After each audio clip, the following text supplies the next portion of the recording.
മതിയല്ലോ. ഞാൻ പറഞ്ഞല്ലോ, നിങ്ങള് പ്രതികരിക്കുന്നത് ജനങ്ങളെയല്ല, നിങ്ങൾ പ്രതികരിക്കുന്ന ഓരോ ചാനലുകളെയാണ്. ആ ചാനലുകളുടെ മുമ്പാകെ ഇപ്പൊ ഈ കണക്ക് അവതരിപ്പിക്കാൻ ഞാൻ ഉദ്ദേശിക്കുന്നില്ല. ജനങ്ങളുടെ മുമ്പാകെ അവതരിപ്പിക്കും.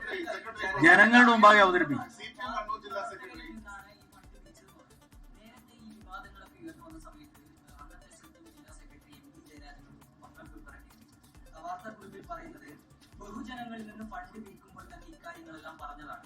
ധനരാജ് ഫണ്ടിൽ നിന്ന് ഒരു നയാ പൈസ ആരും അപഹരിച്ചിട്ടില്ല. ബന്ധുക്കൾക്ക് ഫണ്ട് നൽകിയതും വീട് നിർമ്മിച്ചതും കേസിന് വേണ്ടി ചെലവഴിച്ചതും ഈ ഫണ്ട് ഉപയോഗിച്ചാണ്. ബഹുജനങ്ങളിൽ നിന്ന് ഫണ്ട് നീക്കുമ്പോൾ തന്നെ ഇക്കാര്യങ്ങളെല്ലാം പറഞ്ഞതാണ്. ബഹുജനങ്ങൾ എന്ന് പറഞ്ഞാൽ പൊതുജനങ്ങളല്ല, ബഹുജനങ്ങളാണ്. ബഹുജനങ്ങൾ എന്ന് പറഞ്ഞാൽ പാർട്ടിയുടെ വൊക്കാബുലറിയിൽ തൊഴിലാളികളും വിദ്യാർത്ഥികളും യുവാക്കളും സ്ത്രീകളും എല്ലാം അടങ്ങുന്ന ബഹുജനങ്ങളാണ്. അല്ലാതെ പൊതുജനങ്ങൾ എന്നല്ല വാക്ക്, ബഹുജനങ്ങളാണ്. അത് അറിയാം, രണ്ടും രണ്ടാണ്. കണ്ണൂർ ജില്ലാ സെക്രട്ടറി ഇപ്പോൾ വാർത്താ സമ്മേളനം വിളിച്ചിരിക്കുന്നത് എന്തിനു വേണ്ടിയിട്ടാണ്? ജനങ്ങളിലേക്ക് കാര്യങ്ങൾ എത്താൻ വേണ്ടിയിട്ടാണ് അല്ലെ? അപ്പം ഇപ്പം വാർത്താ സമ്മേളനം വിളിച്ച് സംസാരിക്കുന്നത് ഏഷ്യാനെറ്റ് ന്യൂസിന്റെ ഓഫീസിലേക്ക് വാർത്ത പോകാനല്ലല്ലോ, ജനങ്ങളിലേക്ക് പോകാനാണ്. അപ്പൊ സെക്രട്ടറി പറയുന്നു നിങ്ങളുടെ പൊതുജനങ്ങളുടെ ഭാഗമല്ല, പൊതുജനങ്ങളിലേക്ക് ഭാഗമല്ല, അതിന്റെ നിങ്ങൾ മുക്ത ഉത്തരവാദിത്വം ഏറ്റെടുക്കേണ്ടായിരുന്നു. അതെങ്ങനെയാണ് യോജിച്ചു പോവുക?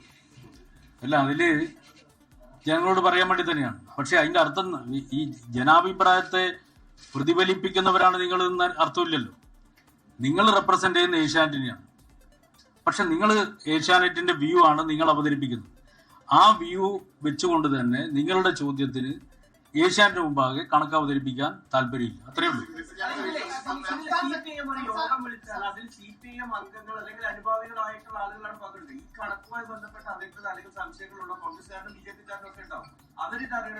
കോൺഗ്രസ്സുകാരനെ ഞങ്ങൾ എന്തിനാ ബോധ്യപ്പെടുന്നത്? ഓനാരാ? എന്തിന്? ഞങ്ങൾ അവരുടെ നിന്ന് പൈസ പിരിച്ചിട്ടില്ല. ഞങ്ങൾ ഒരു കോൺഗ്രസ്സുകാരുടെ പൈസ പിരിച്ചിട്ടില്ല. ധനരാജിന്റെ സാക്ഷി ഫണ്ട് ഞങ്ങൾ പിരിച്ചത് പാർട്ടിയുമായി ബന്ധപ്പെട്ട് നിൽക്കുന്നവരുടെ അടുത്ത് മാത്രമാണ്.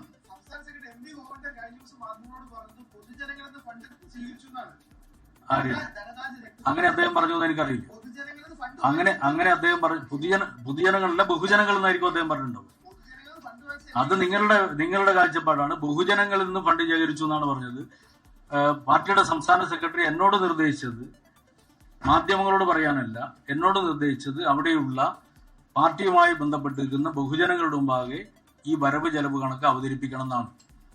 പാർട്ടി സംസ്ഥാന സെക്രട്ടറിയുടെ നിർദ്ദേശം അംഗീകരിച്ചുകൊണ്ട് തന്നെ അത് സ്വാഭാവികമായിട്ടും ജില്ലാ കമ്മിറ്റി അദ്ദേഹത്തിന്റെ നിർദ്ദേശം അംഗീകരിക്കാൻ ഞങ്ങൾ ബാധ്യസ്ഥമാണ്. അദ്ദേഹത്തിന്റെ നിർദ്ദേശപ്രകാരം എല്ലാ ബൂത്തുകളിലും പാർട്ടിയുടെ കുടുംബ സംഗമങ്ങൾ ചെയ്യും. ആ കുടുംബ സംഗമങ്ങളിൽ പാർട്ടിയുമായി ബന്ധപ്പെട്ടിരിക്കുന്ന ബഹുജനങ്ങൾ പങ്കെടുക്കും. ആ ബഹുജനങ്ങളുടെ മുമ്പാകെ ഞങ്ങൾ ഈ കണക്ക് അവതരിപ്പിക്കും. അന്നല്ലല്ലോ അതിന്റെ അർത്ഥം. വിശദീകരിക്കുന്നത് നിങ്ങളെപ്പോലുള്ള ആളുകൾ തെറ്റായ കാര്യങ്ങൾ പറഞ്ഞുകൊണ്ട് ബി കുഞ്ഞികൃഷ്ണൻ തെറ്റായ കാര്യങ്ങൾ പ്രചരിപ്പിച്ചുകൊണ്ട് ആളുകളെ തെറ്റിദ്ധരിപ്പിക്കാൻ ശ്രമിച്ചിട്ടുണ്ട്.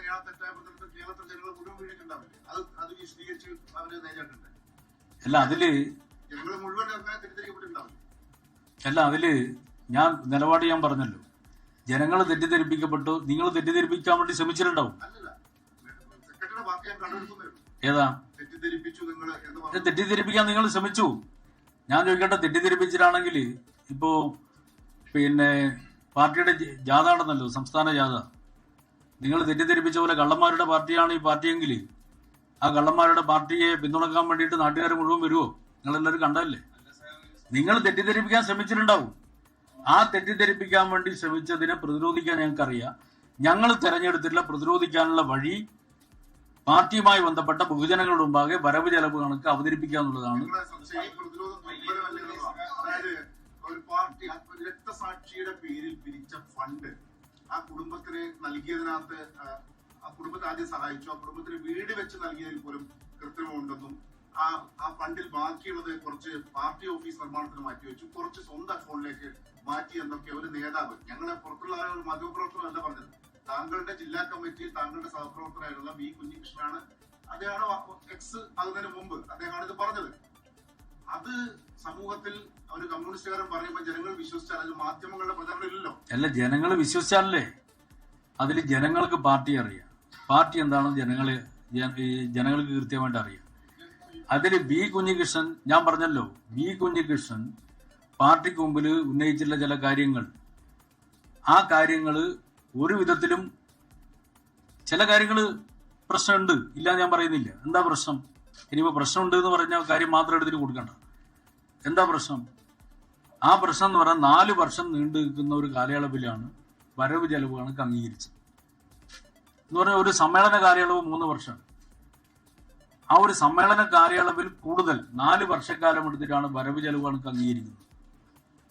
അപ്പൊ വരവ് ചെലവ് കണക്ക് അംഗീകരിക്കുന്ന സമയത്ത് ഇത്രയും കാലയളവ് ഉണ്ടായതിന്റെ ഫലമായിട്ടുള്ള ചില പ്രശ്നങ്ങൾ ഉണ്ടായിരുന്നു. അതിന്റെ പേരിൽ ഈ ഡബിൾ ജിയോ പാർട്ടി എന്ന് പറയുന്ന സാധനം നിങ്ങൾ കേട്ടിരുന്നു. അതായത് ഒരു കുറ്റത്തിന് ഒരു ശിക്ഷയാണ്. ഇത് പാർട്ടി വളരെ വിശദമായി 2022 പരിശോധിച്ചല്ലോ. പരിശോധിച്ചതിന്റെ അടിസ്ഥാനത്തിൽ പാർട്ടി ഒരു നിഗമനത്തിലെത്തി. എന്താ, ഫണ്ട് നഷ്ടപ്പെട്ടിട്ടില്ല, പക്ഷേ ഫണ്ട് വിനിയോഗിക്കേണ്ട വിധത്തിലല്ല വിനിയോഗിക്കപ്പെട്ടിട്ടുള്ളത്. അത് പറഞ്ഞിട്ട് ഭഗവാന് ചെലവഴിച്ചൊന്നും കൊടുക്കണ്ട. അല്ല, അങ്ങനെയല്ല അതിന്റെ അർത്ഥം അങ്ങനെയല്ല. അതായത് ഇപ്പൊ നിങ്ങൾ ശേഖരിച്ച ഫണ്ട് സമയബന്ധിതമായി കൃത്യതയോടുകൂടി ചെലവഴിക്കണം. ആ സമയബന്ധിതമായി ചെലവഴിച്ച് കൃത്യമായിട്ടുള്ള അതിന്റെ വരവ് ചെലവ് കണക്ക് സമയബന്ധിതമായി അംഗീകരിക്കണം. അത് അംഗീകരിച്ചില്ല.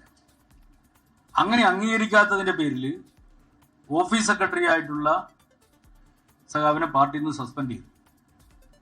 ഏരിയ കമ്മിറ്റി അംഗങ്ങളെ ആയിട്ടുള്ള ഉത്തരവാദപ്പെട്ട സഖാക്കളെ ഏരിയ കമ്മിറ്റിയിൽ നിന്ന് തരം താഴ്ത്തി. ജില്ലാ സെക്രട്ടേറിയറ്റ് മെമ്പറായിട്ടുള്ള TA മസൂദിനെ ജില്ലാ സെക്രട്ടേറിയറ്റിൽ നിന്ന് മാറ്റി DC മെമ്പറാക്കി അയാളെ തരം താഴ്ത്തി. ഈ നടപടി പാർട്ടി സ്വീകരിച്ചതാണ്. ലോകത്തെവിടെയായാലും ഏത് സമയത്തും 24 വാർത്തകളും ഓഗ്മെന്റഡ് റിയാലിറ്റി പാക്കേജുകളും എക്സ്പ്ലെയിനറുകളും വിശദമായി കാണാൻ ഞങ്ങളുടെ YouTube ചാനൽ നിങ്ങൾക്ക് സബ്സ്ക്രൈബ് ചെയ്യാം.